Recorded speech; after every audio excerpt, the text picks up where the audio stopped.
Atari ST Extra, Race Driving, Atari ST versus STE versus Mega STE. Race Driving was the 1991 follow-up to the Atari Games arcade game Hard Drivin. The ST version was released in 1992 alongside the DOS, Amiga, and SNES versions. A Genesis/Mega Drive version was released in 1993, as well as a Gameboy attempt. The ST version had very middling reviews that averaged about 64% on Moby Games. ST Format said it best, "It's another disappointment.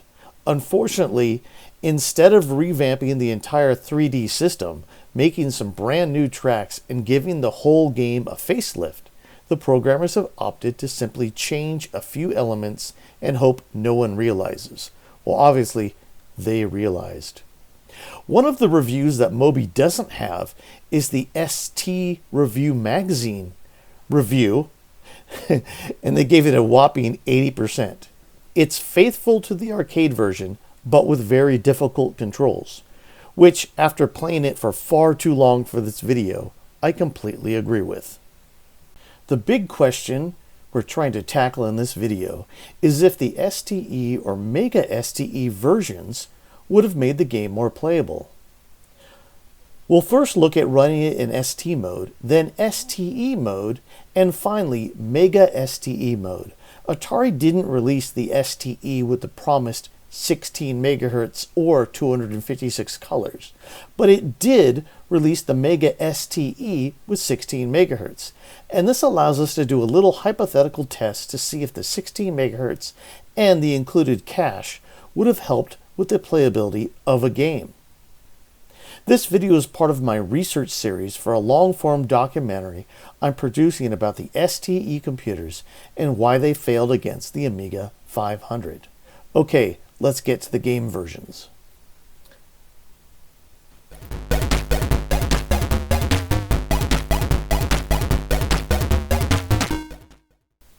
First up, here we're looking at the ST version. Note that I had trouble controlling this at first, with the mouse especially, so I set the sensitivity to 0. This helped a little, but I still found that this game is a little chuggy, better than expected, but the controls are far, far too difficult.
Next up, I tried with STE settings.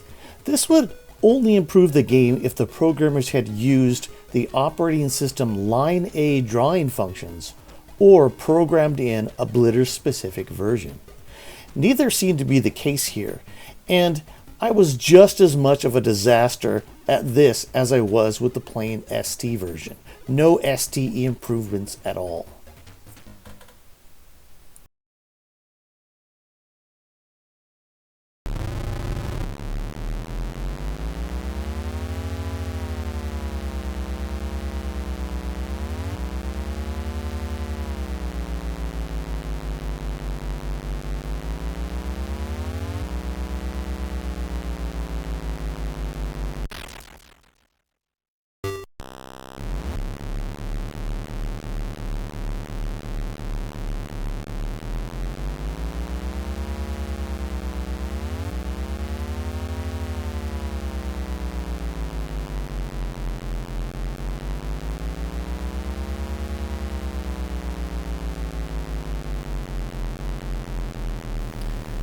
Finally, we come to the Mega STE hypothetical 16 MHz test.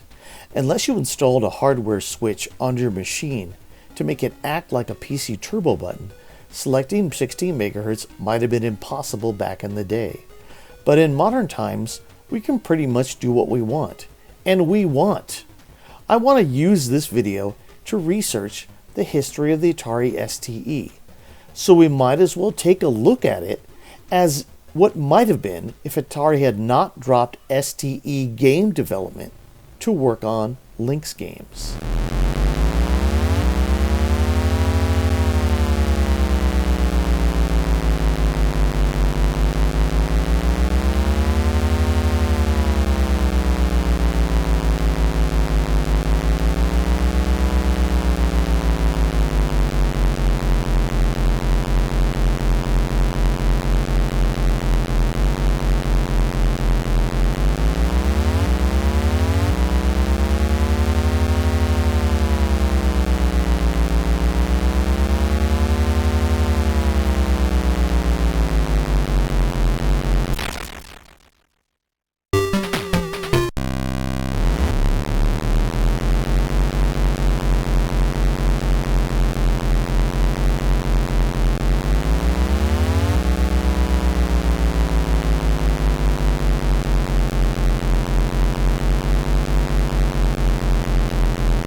So actually, the Mega STE version worked pretty well.